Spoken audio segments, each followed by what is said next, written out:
Oke, selamat pagi, selamat malam, dan selamat apapun itu bagi yang menonton video ini. Jadi di sini saya akan mempresentasikan terkait dengan data analitik, data ESG, environmental, sosial, dan juga governance. Jadi di sini saya akan langsung menjelaskan aja insight dari data ini apa aja gitu kan. Pertama dari environmentalnya dulu, dari lingkungan. Bisa kita lihat di sini. Ini kalau misalnya kita lihat datanya, yang paling tersorot itu adalah plan A atau lokasi A. Jadi lokasi A itu dia emisi karbonnya itu totalannya paling tinggi. Sama kalau misalnya kita lihat itu juga di lokasi ini juga konsumsi energinya cukup tinggi. Jadi kayak berbanding lurus gitulah antara konsumsi energi sama emisi yang dihasilkan. Sama kalau misalnya kita lihat juga nih waste B3-nya itu di setiap tempat itu sama gitu di kisaran 6,9% sampai 7%-an lah ibaratnya. Jadi kayak bisa dibilang nggak terlalu tinggi lah gitu ya kan.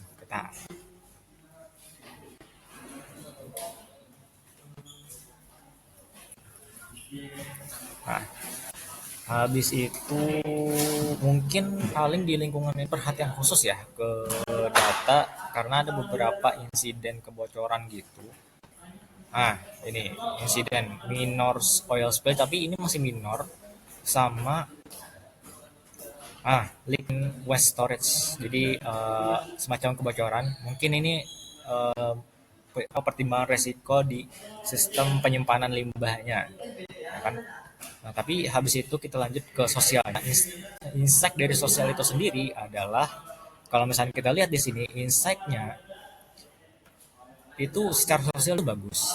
Karena gini, jadi strategi peningkatan kompetensi SDM itu terbukti sangat efektif.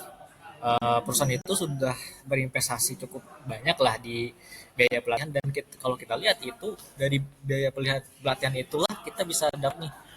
Kalau kita lihat itu resiko terjadinya insiden sama biaya pelatihan pelatihan jam kerja karyawan yang naik itu bisa kita lihat berkorelasinya negatif. Jadi ketika rata-rata jam pelatihan pekerja itu naik, pekerja dapat edukasi tentang kesadaran tentang keselamatan kerja, akhirnya insiden itu menurun. Walaupun misalnya kita lihat pun ibaratnya tahun 2002 itu kan nggak ada terjadi major ataupun fatal insiden. Memang kebanyakan itu minor. Cuman kalau misalnya kita lihat nih eh, datanya itu kan yang minor ini makin makin ke tahun ke tahun itu makin dikit gitu loh yang terjadinya minor insiden. Artinya ini pelatihan karyawan itu berhasil.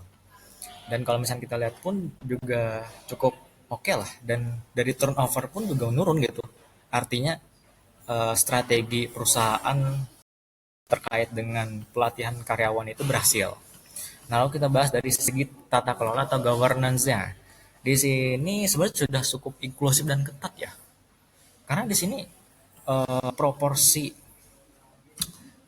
proporsi komisaris independen itu sudah 40%-an lah. Jadi biasa kan wajarnya itu kan di atas 30% ya.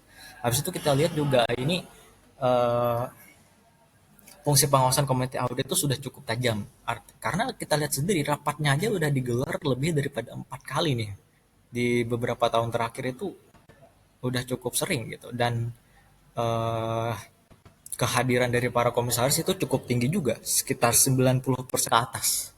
Jadi artinya kebanyakan dari komisaris itu sudah menghadiri. Nah, habis itu juga dan para petinggi itu sudah berhasil untuk menekan temuan audit. Terbukti dari sini yang asalnya 3 itu di 2 jadi 1. Artinya kan sudah berhasil dan di sini bisa dibilang whistleblowing reportnya itu berarti intinya rasa aman untuk karyawan melapor itu sudah cukup bagus lah.